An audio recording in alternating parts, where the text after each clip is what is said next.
Big news! Wayfair's biggest sale of the season is here. It's Black Friday in July. Right now, score up to 80% off everything home at Wayfair. Get our lowest prices of the summer for 5 days only. Plus, amazing doorbuster deals and 24-hour surprise flash deals with fast and free shipping site-wide. So don't wait. Head to Wayfair.com today to score up to 80% off now through July 28th. Wayfair, every style, every home. Have you ever felt like your body just has a mind of its own? Especially when it comes to fertility? Like no matter how much you plan or hope, your reproductive journey just seems to have its own mysterious timeline. Well, if you've ever felt this way, you're definitely not alone. The path to parenthood can be complex and unpredictable and sometimes heartbreaking. But it can also be a journey of really deep self-discovery and growth. As I record this intro, I'm actually processing my own recent miscarriage. It happened just a week after this interview. I don't remember if I mentioned my pregnancy during our conversation, but editing this episode now, everything we discussed just hits so much deeper.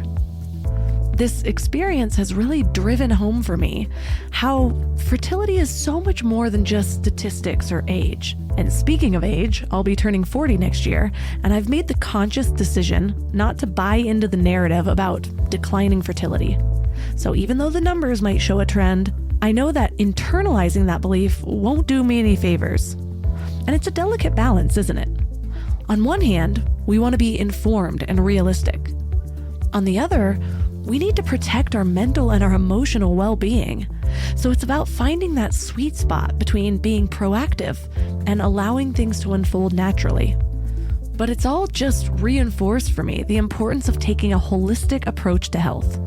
It's about treating our bodies with the same respect and care that we'd give to nature. Because really, aren't we just an extension of nature ourselves? Our thoughts and emotions have a huge impact on our physical health. Studies show that chronic stress can affect everything from our immune system to our hormonal balance. Here's something interesting. Research published in the Journal of Human Reproduction found that women with high levels of stress enzymes in their saliva were 29% less likely to get pregnant compared to those with lower levels. But here's the fascinating part. Our bodies have an incredible capacity for healing and balance when given the right support. So traditional practices like acupuncture and meditation aren't just about feeling good. They can actually influence our physiology. Here's another cool study from the Journal of Fertility and Sterility. They found that women undergoing IVF who were also getting acupuncture had significantly higher pregnancy rates compared to those who didn't. So all of these findings make me wonder, what if the key to unlocking our fertility potential isn't just in medical interventions, but in understanding the intricate dance between our mind, body, and spirit? As my husband and I prepare to try again in a couple of months, I first want to allow time for my womb to heal. Well, I find myself reflecting on all of these ideas, and I'm curious about how we can work with our bodies instead of against them, how we can tap into ancient wisdom while embracing modern science. So I want to share all of this with you because I believe in the power of community and shared experiences.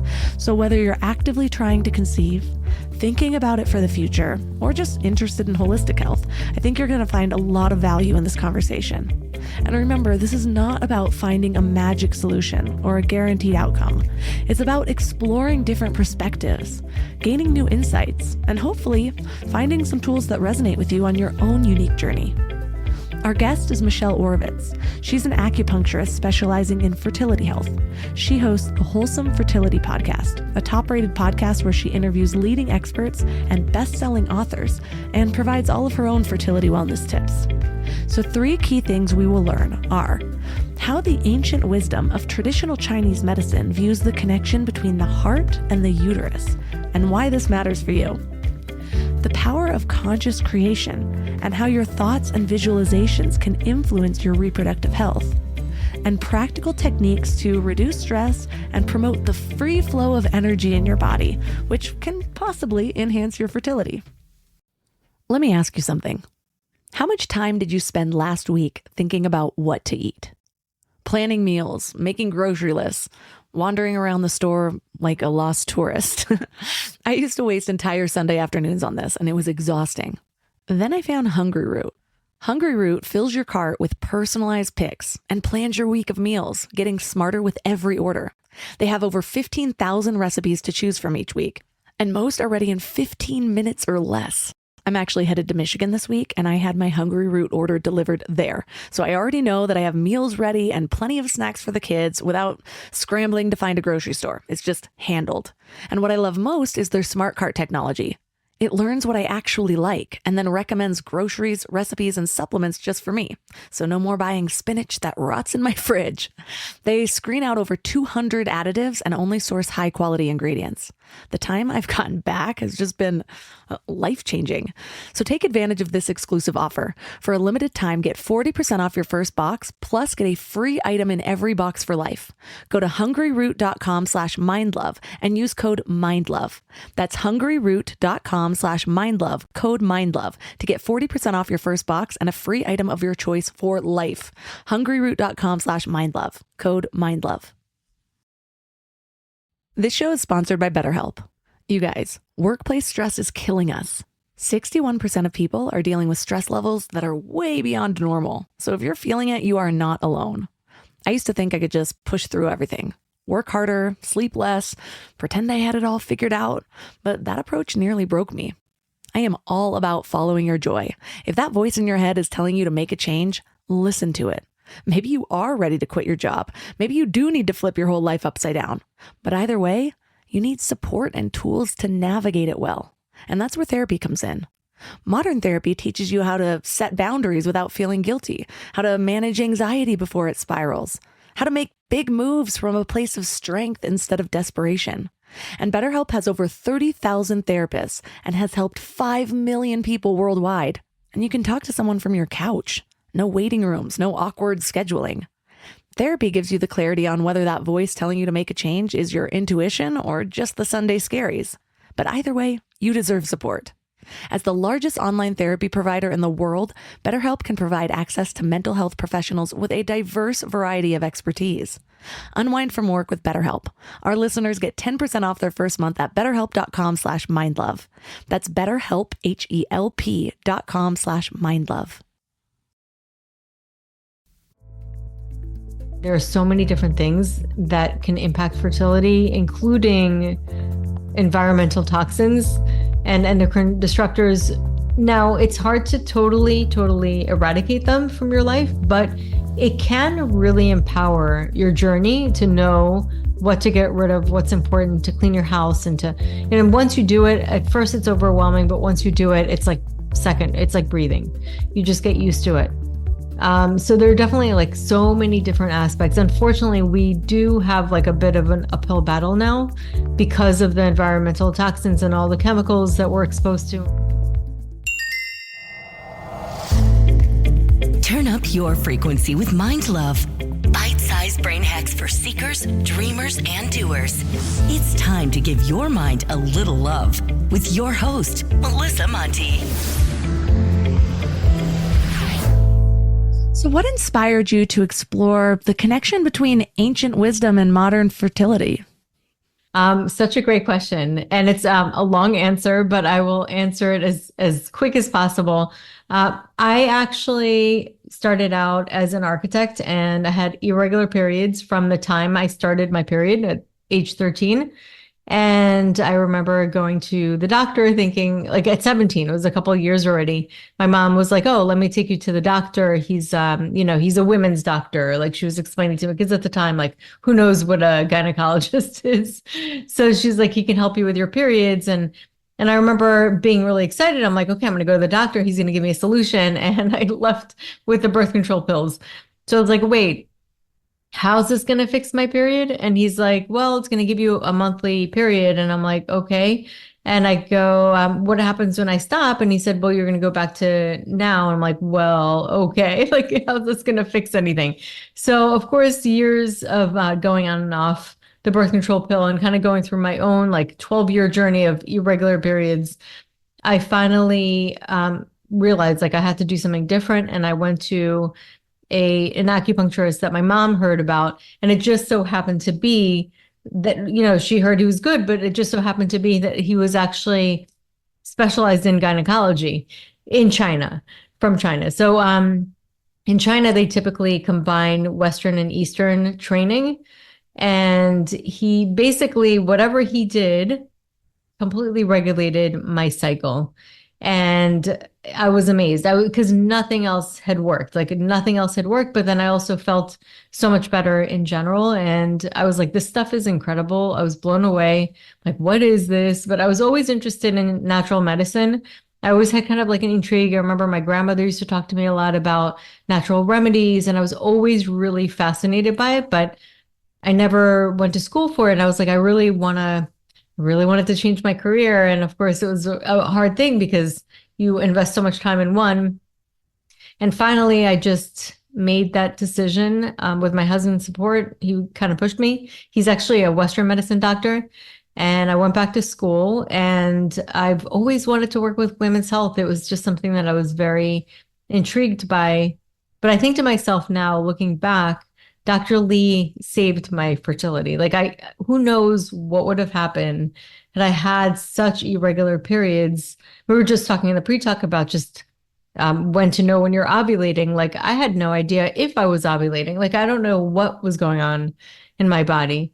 And now, after him, and then I went to school for Ayurveda, and then eventually went and studied acupuncture. And it's just it's something that I'm so passionate about because I know so many people out there don't really know that they have something that they can do about regulating their body. And so going to ancient wisdom is so profound, but yet so simple because it's very intuitive. Like if you understand your body because you are part of nature. So I think it's very intuitive to know that when you're tired, you sleep. There's certain regulatory systems and aspects of yourself that happen to communicate with you that you need balance. And when we get that balance is when we our health is optimal. And when our health is optimal, our fertility is optimal. Because if you look at nature, every single thing that grows has a seed because it is meant to continue living, continue existing. And this is how we were designed. We were programmed that way for a reason. And so ultimately, that aspect of our nature sits on top of the foundation of our overall health and vitality. What is one of the things that stuck out to you the most that Dr. Lee treated you with or helped you understand? That's such a good question. So when I first walked into his office, one of the first things that really struck me, besides the smell of Chinese herbs, and I was like, this is so cool. I felt like I was like walking into kind of like an older time. And he sat me down, he observed my pulse, looked at my tongue, asked me questions about things I was never asked about. And I felt like, wow, I felt almost like I was, what's the word? It's almost like every aspect of my being was acknowledged. And it was really cool because I was like, wow, like he's asking me all these questions. And the more he asked, the more I wanted to tell him, like, but I have this. And what does that mean? And I have this, I noticed that. And so the more he asked, the more I wanted to I thought about and just like the subtleties of my life and how I felt and my dreams. And these are the kind of questions he asked. So that was, I thought, was really intriguing. And then when I told him about my menstrual cycle, he said for a woman, the menstrual cycle is very, very important for her health. He said for a woman's health, and it reflects a woman's health. So I remember thinking, wow, like nobody's ever told me that. Nobody ever told me that my menstrual cycle can tell people or any kind of practitioner a lot about my health. I know a lot of friends who struggle with things like endometriosis, PCOS. So what should they be concerned beyond what their doctors are telling them? So the way I see it is it's almost like different languages, all the different types of medicine, they just understand different languages. They have different tools. So yes, Western medicine could be really amazing at diagnosing through blood work and like really looking and ultrasounds and like actually being able to view the body in a way that we've never been able to through technology, which is why I actually see it as one piece of the puzzle that is a very important piece. And I think that we should all work together. So that aspect's amazing. My husband actually happens to be an ER doctor, and had it not been for like, EKGs and all the different things that they have and all these tools, like people wouldn't be able to be saved. I mean, there's incredible benefits to that. However, on the other side, a lot of the treatments that they have can be limited, or they're just one aspect of treating a person. They don't realize, and just like my doctor never realized, that I was able to actually implement taking herbs and doing acupuncture and other aspects of modalities to help what I had. And nobody in the Western world, even though they realized that something was off, nobody really gave me a solution that worked. So there are many different aspects and many different ways to look at the body and many different perspectives. And it's almost like a language and culture, and just a different, also time that we understand the body. Ayurveda also looks at the body. It's kind of like ancient wisdom as elements, but in a different way than Chinese medicine. So I do think that you can benefit from having as many different perspectives as possible. I noticed a huge difference when I switched from an OBGYN to a midwife halfway through my first pregnancy. And I was planning on doing this. I was living in LA. I could walk to the doctor's office, and I was moving to a small mountain town, and they don't deliver babies up here. And so I was trying to figure out what I was going to do. And I ended up just deciding on a midwife because I'm already kind of down the holistic path. And this one day I actually had an OB appointment in the morning, and then my first midwife appointment like 3 hours later. And just the difference in the questions. And I will say the OB that I had was actually really good. She had great reviews, and I was pretty impressed because I'm very skeptical with many doctors. I've just had some bad experiences from the time I was young, when my dad had cancer and was being treated and not well and all of that. So I go in with a little skepticism, but I was impressed by her. But then even then, seeing the midwife and actually asking, like, what's my movement like on a daily basis? What does my diet actually consist of? I'm like, see, even a doctor I thought I was impressed by, this steps it up a level. But it's different training and understanding, even going back to understanding, okay, well, where is each of these people getting their education from? When's the last time they had to dive into this? Like, what is their primary concern?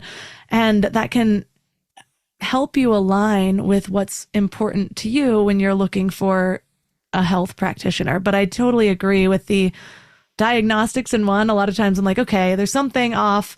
Let me go figure this out over here. Okay, what did you say that was? Hey there, are you sitting down? Good, because Wayfair's biggest sale of the season is here, and you can shop it right from your couch. It's Wayfair's Black Friday and July sale, and it's on now. Right now, you can score up to 80% off everything home at Wayfair. Snag outdoor furniture and decor at up to 60% off. Get area rugs for every room at up to 80% off. And refresh your sleep space with up to 60% off bedroom furniture. Plus, score amazing doorbuster deals and 24-hour surprise flash deals. And get it all with fast and free shipping on everything. Yep, even the big stuff, right to your door. These are Wayfair's lowest prices of the summer. And did we mention they only last 5 days? So don't wait. Head to Wayfair.com today to score up to 80% off Wayfair's biggest sale of the season before it fizzles out. Shop Wayfair's Black Friday and July sale now through July 28th, only at Wayfair.com. Wayfair, every style, every home. In the time it takes you to actually board that flight from Group 8, Now boarding Premier Altitude Elite Club members.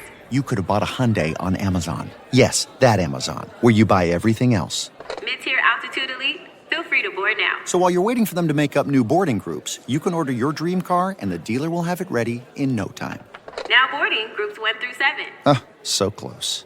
Visit HyundaiUSA.com or call 562-314-4603 for more details. Limited availability, pickup through participating Hyundai dealer in select markets.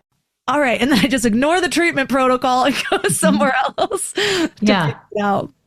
Yeah. I mean, it's important to get all of the information so that you can make an informed decision. And I do think it's great that you are a critical thinker because it's really important to really like look into everything and question everything. I really do think so because not everybody knows everything, and not everything that people tell you or predict for you is true. And I've seen that a lot. I mean, I can't tell you how many times in my practice I've had people being told that they cannot have babies, like with absolute, like, um, the confidence that they cannot have babies with their own eggs. And they go on to have not just one, but two healthy pregnancies. So naturally.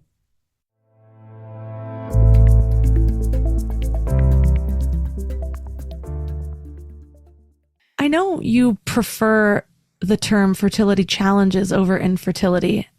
Why is that? Because words matter. And I don't think that term is accurate because it's just so decisive. It's like you're an infertile. That means like you can't have kids. And that's not true.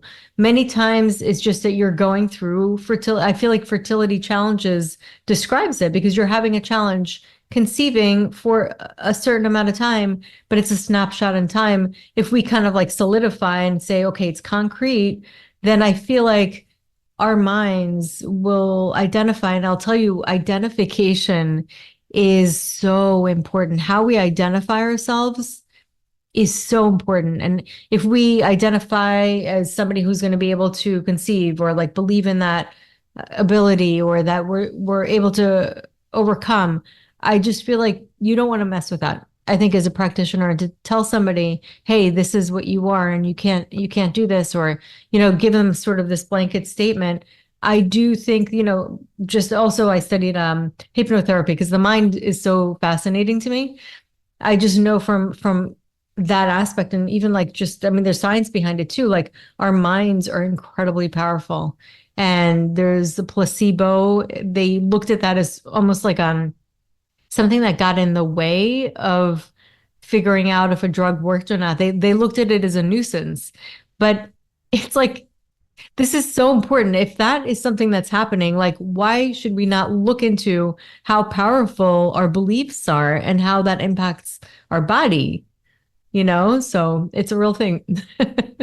That is one. I've railed on the placebo and how we should be leaning into it so often, especially because what if doctors use that to their advantage? They have no problem. It's called a nocebo. Yes. Well, many have no problem saying, I declare you infertile. Mm-hmm. But what about actually sitting there and saying, okay, well, this treatment that I'm giving you, it works in this way. And this is why it has such a powerful thing. And like really using their brain and their understanding of it and the conviction that this doctor has toward amplifying that placebo effect towards the positive outcome rather than so often the negative outcome. That's the same reason why a lot of people have such a problem with doctors giving somebody a time period to live. Oh, we've got 6 months. They don't know that. they cannot 100%. Actually say. And then you're going to tell somebody they live for 6 months and then they're all proud that they made it to 2 years. But what if they would have made it to 5 if you would have said 10 years, 100%. And actually, I don't know if you've ever read the book, You Are the Placebo by Dr. Joe Dispenza. It is just fascinating. He gives like study and case after case after case of so many crazy things. And one of them was somebody who had a cancer that was not as aggressive as what they said it was. And it was a cancer that is very survivable, but they misdiagnosed it. And they found that out on the autopsy because the guy ended up dying, or I don't know if it was a female or a male, but ended up dying earlier. And then they realized it wasn't really as aggressive, but like, you're being told these things. It absolutely has an impact on your body. So something like fertility issues, where's the first place someone would start to look to identify the root cause? So I always recommend finding a practitioner, like a doctor at first, to do the labs, like take advantage of the technology that's out there. I would say, some people go to the OB, and I will mention the OB they're limited because they're really focused a lot on pregnancy. And so fertility is not really their absolute focus. It's one of their focuses. But if you really want to get a focused one, go to a reproductive endocrinologist, and they will do all the tests to see what's going on when it comes to fertility, like specifically reproductive, for both the man and the woman, both, because sometimes they'll just focus on the woman and they won't focus on the sperm. And it's important to look at both, because obviously they're both important. So that I would say 100% look into. That being said, get a couple of opinions if you can, because sometimes you'll get like one opinion and then you'll get sort of you can't do this with your own eggs or whatever comes out. Take that, kind of put it aside, go to another person and see what they say, because sometimes they'll completely disagree with the first. And also listen to your intuition, because you do feel like something rings true or doesn't ring true, and there's kind of like a no in your body, like this doesn't really feel right. I felt like that when I first was told that with my menstrual cycle. So I definitely say, take advantage of what Western medicine provides, which is great information on labs and that kind of thing, and then start to look into maybe natural practitioners like acupuncturists, naturopathic doctors. It is important to kind of have a bit of both. If you are just trying to, save money and you wanting to just be in the research phase, definitely still go to the doctor, but get a book called It Starts with the Egg. And that really explains a lot of information. It gives a lot of information. People benefit from that. Listen to podcasts on fertility, because you can get a lot of information. But beware not to go down the rabbit hole, because that can also impact your psyche. Oh my goodness. I remember going down the internet rabbit hole and convincing myself I had cancer at one point. And oh man, I want to say that I wish I didn't do that, but this was actually at a time where I was really trying to heal from my eating disorder. I had bulimia for a long time, and I would make progress and then kind of backslide, and I just couldn't get it to stick. And so that dark deep dive scared the crap out of me, and it was such a big turning point though. So I'm like, all right, well, sometimes it's for the best. I didn't end up having cancer, thank God. But thank God. It got me to make some really big changes that were so emotionally charged, because I was so convinced for like 24 hours. Oh wow. Yeah, no, it could really it could take you down all kinds of fears, and then you'll start to self-diagnose, which I really I really suggest not to do. Go to a doctor, because I do think that is a great place to start. But that being said, it's a great place to start, and then you can start to kind of like uncover other things. One of the best ways to start to figure out if something is off is to be in tune with your body's natural rhythms. But I've found that so many people, including my previous self, have cut themselves off from their bodies in one of the 1,000 ways, whether it's just distraction or medications or partying, or there's so many people that still their period sneaks up on them every month, even though it is regular. Yeah. How do you recommend that people start to reconnect with their body's natural rhythms in a world that feels so disconnected from nature?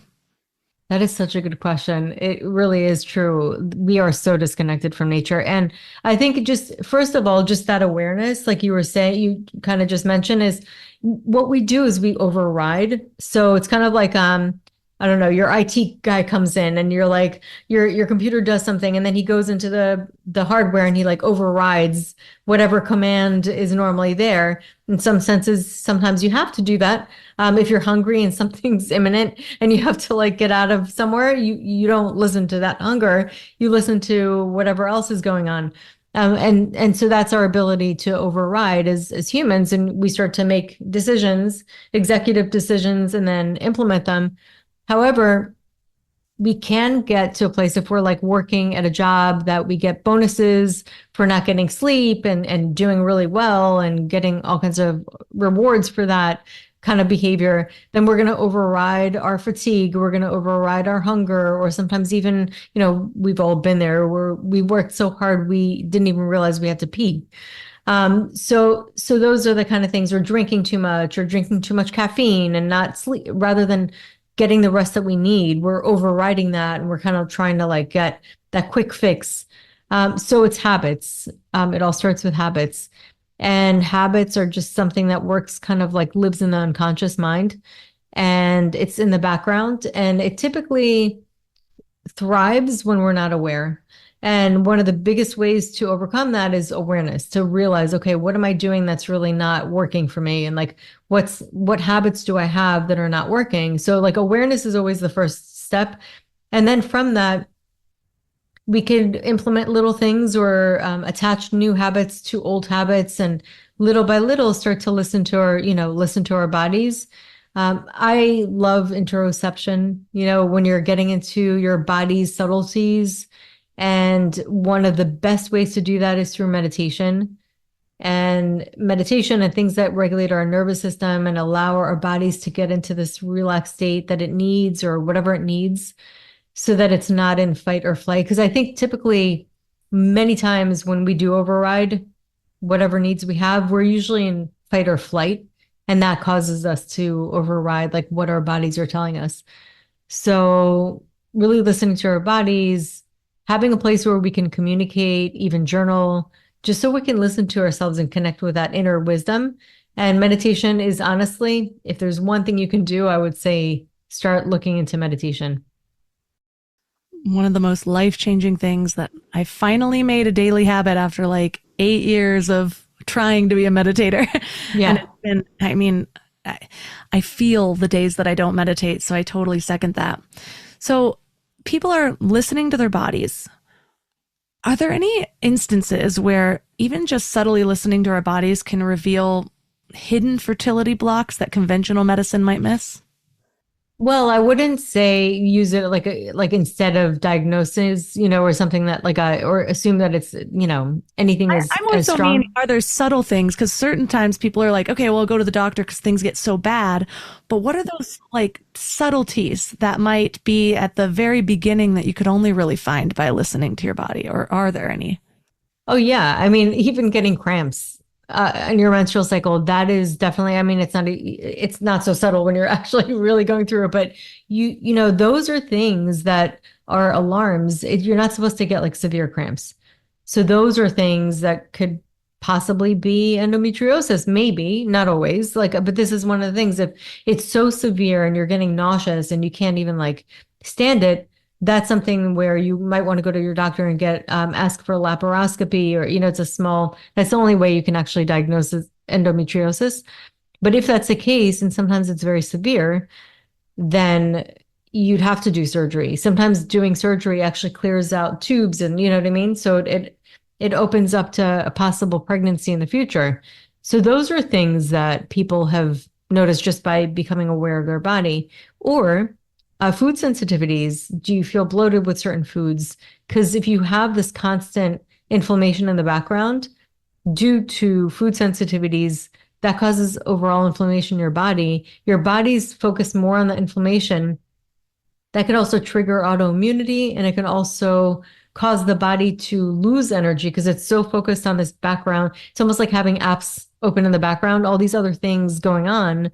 And it's not able to focus on what it needs to focus on, which is really taking in the nutrients, being able to absorb the nutrients, getting the energy for reproduction.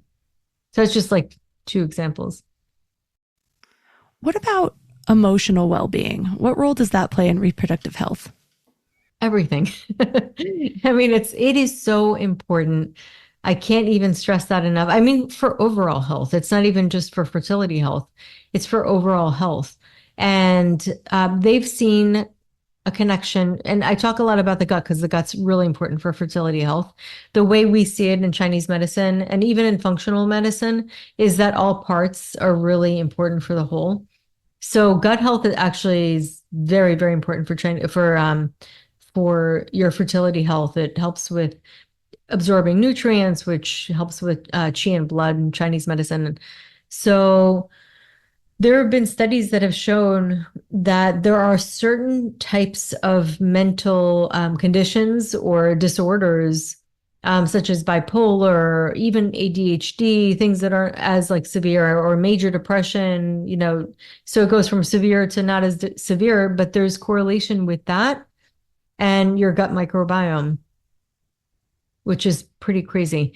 So another thing is, so yes, you could work on it from a physical standpoint to impact the emotional, but it's vice versa too. There's been studies on Tibetan Buddhists, monks, who meditate hours and hours a day. And they basically tested their microbiome and their neighbors' microbiome. They eat similar foods, drink similar, like same water. And the only difference is they just don't have that lifestyle of meditation. And they found that the Tibetan Buddhists had a much more enriched microbiome. And they're linking it with the meditation because that's like the only major difference in their lifestyle. So that's just one aspect of how your emotions can impact your body. But when we're feeling stressed and cortisol rises, that competes with progesterone, which is a very important hormone for menstrual cycle and definitely for getting pregnant. So for sure. And also your nervous system, which I love to talk about. When we're stressed, we get into parasympathetic mode. And what happens with parasympathetic mode is that our blood will go to our limbs, basically, so that we can either fight or run.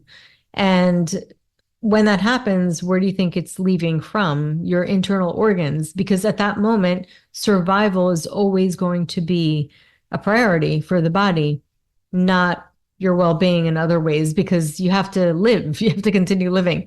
So it's going to prioritize survival. The thing is, we're not really an imminent threat most of the time that we're in the sympathetic mode. The parasympathetic mode, which is more the rest and digest mode of your nervous system, is linked with the vagus nerve, and it helps with digestion. It's a rest and digest. Your body's able to replenish itself, and you're more in a restorative state of being. So yeah, emotions definitely can impact that. I can't remember where I learned this, but it's something that stuck with me, and I feel like it actually really helps my relationships. But someone had told me to focus on my heart when I'm in an argument. And I kind of added another element to that, where I actually picture my heart opening, and I think to myself, like, can I feel expansive there? Can I connect in this moment from the heart? And it changes the way that I show up in an argument. I remember talking to someone, an NLP practitioner, who talked about how when you're in an argument, or when you're anxious, or have any of those emotions where you get really narrow focused, to just bring your arms out to the side and wiggle your fingers. And that way it'll bring your attention to the periphery, and it just sort of disperses that narrow-mindedness. So I think I kind of made up my own technique and took multiple things that I learned, and instead dispersed the energy across my chest, through my heart, trying to connect from that space. But it'll soften my response by 90%. Oh, totally. And you're going to have a lot less cortisol and adrenaline in your system, I'm sure. So a little tip for those of you out there, try it. It is life-changing. And the thing is, it's not just about the other person. Oh, because you can get in your head and be like, well, this person doesn't deserve my softness right now. Yes. But you feel better doing it. We convince ourselves that it feels good to kind of stick with these hard emotions because somebody deserves our anger, but it doesn't feel good. We're the ones holding it. So totally. Yeah, no, it's reactive rather than you making the choice of what state of being you want to be in. How does the concept of yin and yang help us understand the balance for both the physical and the emotional health? So just think of homeostasis and what happens, when our cortisol rises and it impacts the balance of the rest of the hormones. So emotional health is one aspect. You could look at like the emotional health with the yin and yang, or you can look at the yin and yang in your menstrual cycle and how you feel throughout the cycle. The first part of the cycle is more yin and your temperature is lower.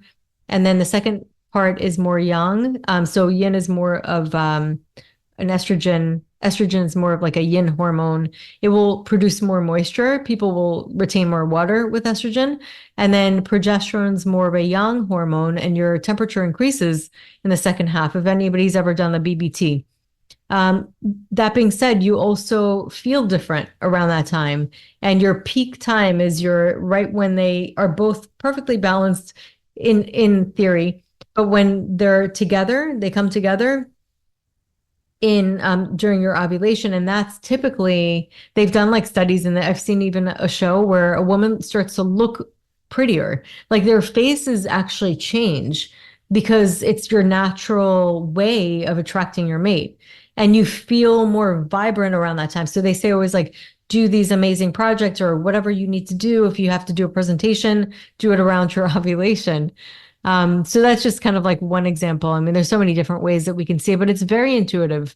It's just really finding harmony throughout your life, and it just reflects nature, and nature will always find two opposing forces. You see it with night and day, with sun and moon.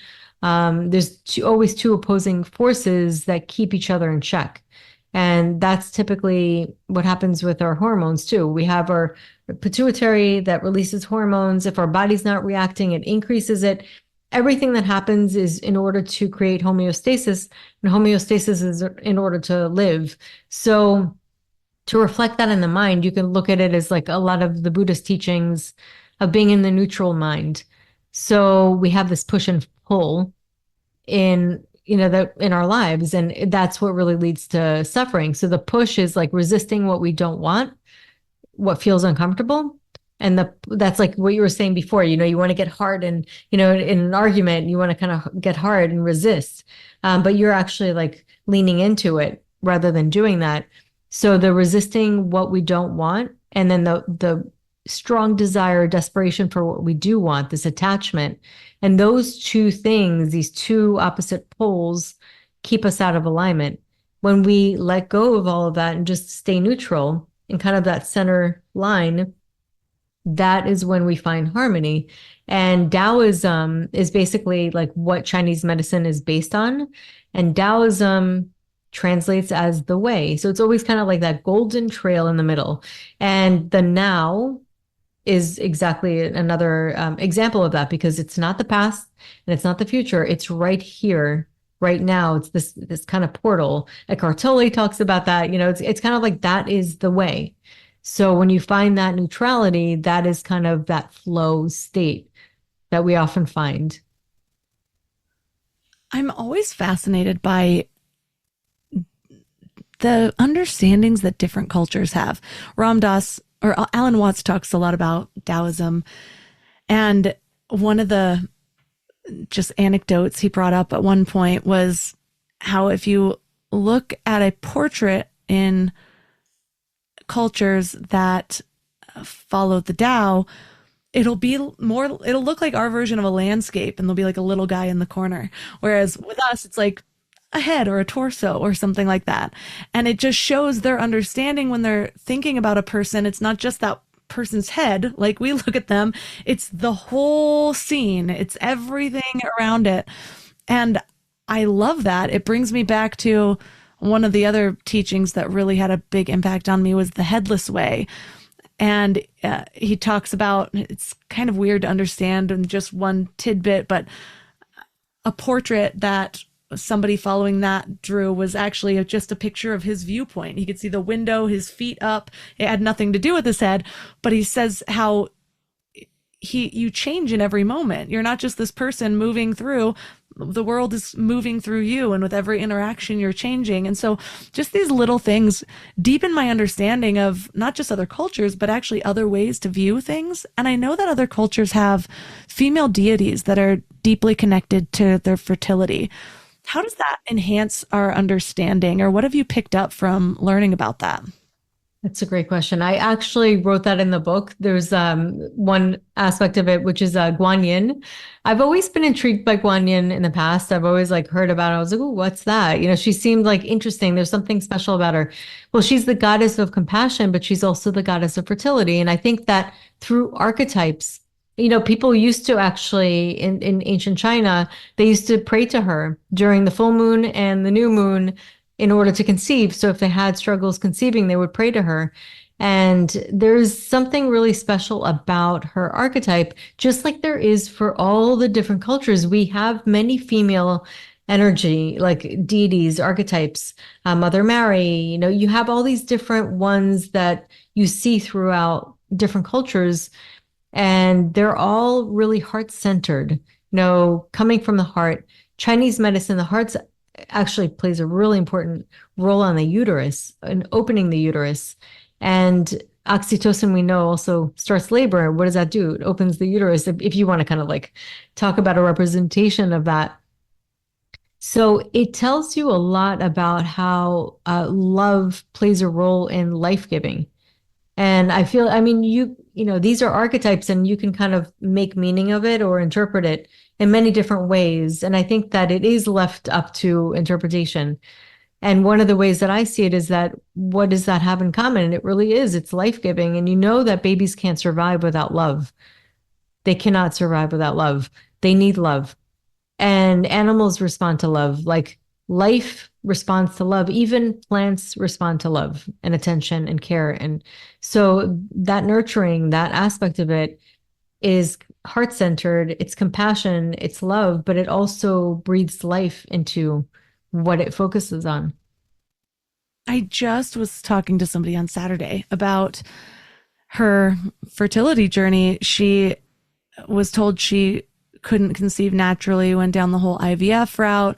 It's a long journey, but it worked. She got pregnant and she had her first baby. And then she was still breastfeeding, wasn't being careful. She didn't even think she could get pregnant naturally. And also she was still breastfeeding, didn't have a cycle. Long story short, she got pregnant with her second like 8 months later, and she was freaking out. And then she was sort of stressed in the beginning of the pregnancy, just not really trusting her body. But I've heard so many stories like that where it's either they finally have a baby and then they get pregnant, or they sort of just let go. And so a lot of people attribute that to taking off pressure, which I would say has to play a huge part. But then this conversation is making me wonder, I wonder how many of the people is it just the love that they're experiencing with their IVF baby and that enhancing it too. It's probably both, right? It's probably a combination of everything. Yeah. Well, it's interesting because breastfeeding increases oxytocin, and oxytocin we know increases around ovulation and also increases around after orgasm. So like you wonder, it must be there for a reason. It must play a role on fertility as well as labor. But you know, that's the beauty of it. Yes, we know a lot, but there's also such a mystery and we don't really understand. And what one thing that can work with one person might be slightly different for another person. You know, sometimes it's releasing like old trauma or something that somebody's been going through, and it's kind of like that full releasing, or like a belief that they have that because their mom was very submissive. As a mom, they have this resistance, like, am I going to be submissive when you hear all kinds of stories, and that's the beauty, I guess, of humans. We're all so unique.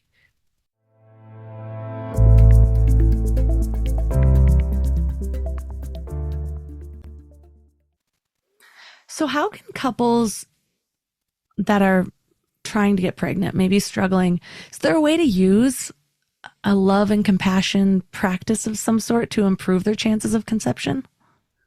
I mean, definitely connecting. And one of the things that I always say is like, have sex outside of your fertile window, because actually there is benefit to that too for conception. Because for women's bodies, when they receive the sperm and they get familiar with the sperm outside of the fertile window in the second part, which is the luteal phase, they do actually recognize it more. So their immune system lowers enough to receive new life.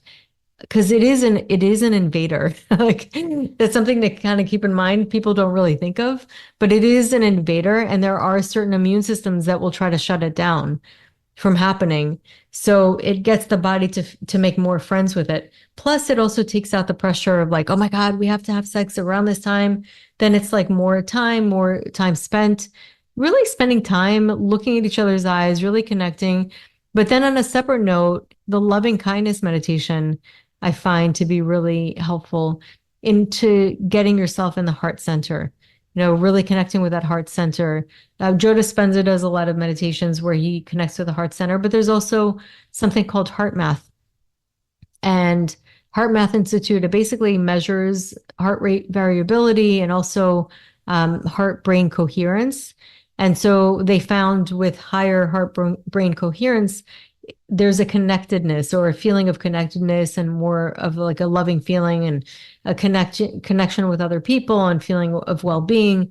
So working on that aspect and really kind of making that more coherent, you can do some of the exercises that they suggest, which is like slowing down your breath and having like focusing on something you love, really just connecting. And in not Chinese medicine, in Buddhism, where they have the loving kindness meditation, which is called the metta meditation, they talk about cultivating loving kindness. So it's something that you can cultivate. It's almost like a garden. And the more you do it, the more you can grow that aspect of yourself. And what that can do too is it almost acts like a salve when you're going through the fertility journey or you're going through some losses, because it allows you to connect with an aspect of yourself that brings you more comfort as well. Yeah, we've been sold this lie that the heart is just this blood pumping machine, but there's so much science that shows that it's so much more than that. People call it the second brain. Same with the gut. It's like we've got three brains and we're all towards one. And so all these three things are working together, but the electromagnetic fields around the heart is something that can be directly measured, and it expands and it contracts. And loving kindness meditations are, I believe, the meditation that actually shows the most benefits towards the brain. They can watch the changes that happen in the brain and different areas lighting up and more gray matter and things like that just by practicing a loving kindness meditation. And it's something that I feel like in our conventional society nowadays, we're almost doing the opposite. We're like looking how we can get our own, and like we're mad at the person cutting us off in the road. We think the road is ours. Like so much of our focus is like what I'm doing and kind of disconnecting ourselves from others. Survival. Yeah. And if we just knew the power of, that focus of opening your heart and just how playing with that, like doing a little case study, even if you're just in line at the grocery store, what happens if you open your heart or just think about opening your heart when you have this conversation with the cashier? Like how can that be your experience? I could just give you an example. I mean, like if I'm really grumpy for whatever reason, something happened, I'm like really grumpy. And then somebody's like super nice. I'm like, oh God, I get embarrassed. I'm like, I feel so bad for being grumpy. Like this person's so nice. And then it kind of makes me feel like, okay, like it kind of brings my, the whatchamacallit, like your protection, your guards down, and it has that impact on you. So back to the fertility, I just have so many people in my life that struggle with either the attempt to get pregnant or they're just dealing with like I said, endometriosis, PCOS, super painful periods. So we listen to our bodies. We focus on compassion, not just to other people, but to ourselves also. What are some of the other steps that seem to be a good starting point across the board? So they could start seeing a fertility coach. Sometimes, a lot of times, they're certified and they can really guide you on many different ways or different things that you can do. But I mean, there are so many different things that can impact fertility, including environmental toxins and endocrine disruptors. Now, it's hard to totally eradicate them from your life, but it can really empower your journey to know what to get rid of, what's important to clean your house and to, once you do it, at first it's overwhelming, but once you do it, it's like it's like breathing. You just get used to it.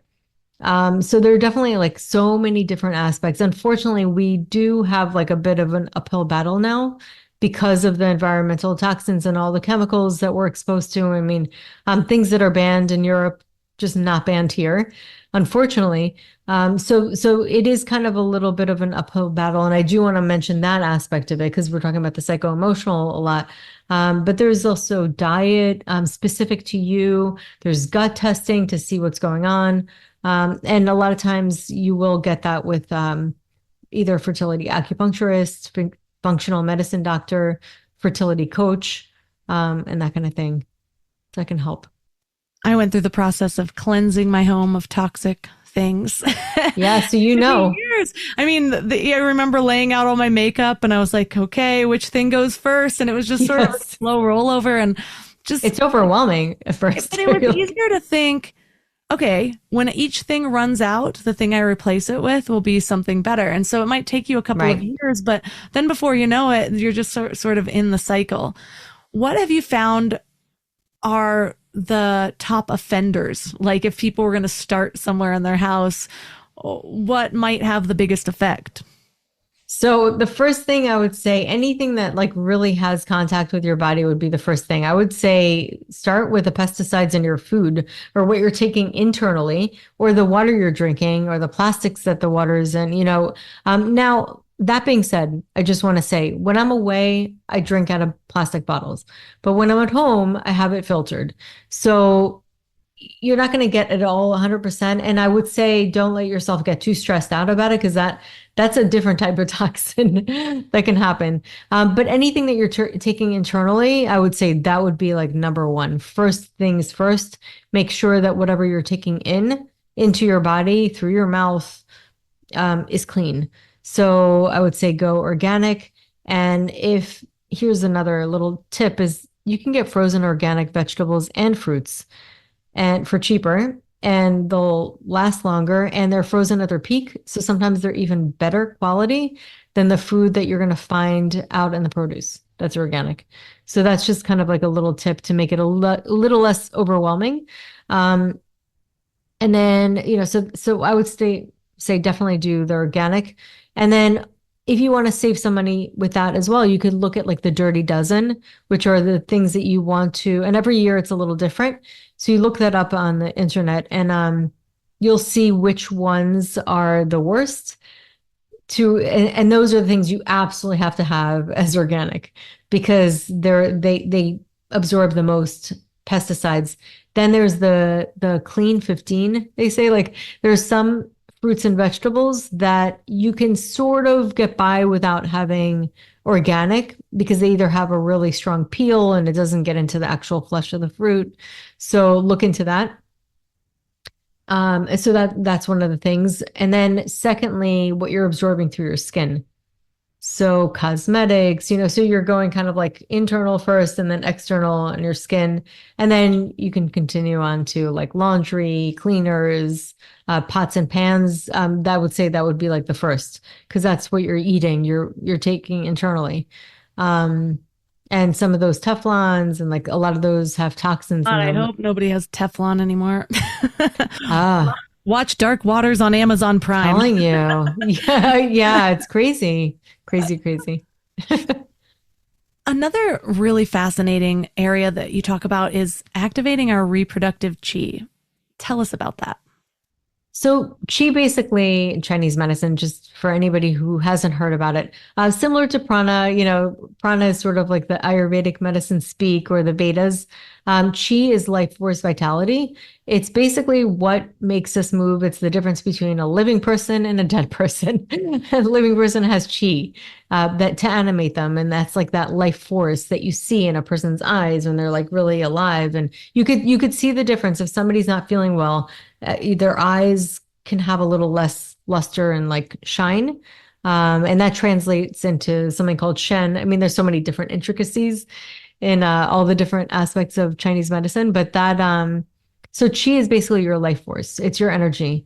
And then in Western medicine, you can kind of like look at it as possibly reflecting in something called ATP, which is in your cells. It's your energy units from your mitochondria. And typically when you're younger, it's a lot more robust, and it's going to show up in egg health and egg quality and sperm quality. And that chi basically is supportive of all of your life force. And it's going, when it's abundant, it's able to spill over into reproduction and new life. So it's important to harness it. It's important to protect it. And it's also important to avoid energy leaks or chi leaks basically in your life. So there's many different ways and reasons you can do that. And emotions, actually, certain emotions are not very energy efficient. And you know that, like if you've ever felt really angry or really triggered, you're exhausted, you're tapped out. It'll zap your energy. It's like the worst kind of fuel, type of fuel sucker you can imagine. So we've covered so much ground, and really it comes back to so many of the topics that we've covered on this podcast come back to really understanding how to create a balanced lifestyle, how to get back to the basics, eating whole, healthy foods that aren't sprayed in chemicals, connecting your feet to the ground, connecting with some of those really high vibrational emotions and allowing yourself to connect to others with those, getting the right sleep. I mean, all the artificial lights that we're getting, trying to detox from that, at least at certain points in the day. And so, listeners, if you're taking away something, that understanding is probably the most powerful thing that you can do for your overall life, whether it's for reproduction, for focus, for attachment. Like, all of these things are connected because we are holistic beings. So I love leaving listeners with one thing to start with, though, so that it's not overwhelming. If they were to do or think about one thing this week, what would you leave them with? I would say walking in nature, like getting sunlight in the morning, that's something that it always has an incredible way of tuning us. So I would say try to think about ways you can spend time in nature and allow yourself really that connection, because it automatically impacts our psyche and our energy, our chi, everything. So for listeners that are interested in learning how to connect with you and your book, where's the best place to do that? Well, thank you. The easiest thing is to go to michelleoravitz.com. You'll find my Instagram there, which is at the Wholesome Lotus Fertility. You'll find my podcast there, which is the Wholesome Fertility Podcast, and my book, The Way of Fertility, which has a lot more detail, in-depth detail of really everything we spoke about today. All the links for this episode are at mindlove.com/371. Your challenge for this week is to go back to the basics. We should know these things, and it's so funny to me how few people actually do them. Walk in nature. You want some bonus points? Do it barefoot in the peak morning sunshine. That way you're aligning your circadian rhythm, waking yourself up, just showing your body what's up. It doesn't have to be difficult. It doesn't have to be another thing on your to-do list. The best way to implement changes like these is to make it a part of your lifestyle. I'm the type of person who gets outside in the morning. I'm the type of person who moves my body. I'm the type of person who connects to nature. This is where lasting change actually takes place, is when you become the type of person who does this, rather than the person who just checks it off of your list. And if you need an accountability buddy, reach out to me on Instagram at mindlovemelissa. I would also love to personally connect with anybody else on a fertility journey. So please send me a message if this is something you're going for. We all need each other, don't we? You can find all of my amazing sponsors at mindlove.com/sponsors. And that's all for today. So thanks for giving your mind a little love today, and I'll see you next week. Thanks for tuning into Your Higher Frequency with Mind Love. Head to mindlove.com for a free gift to keep your vibes up until next week.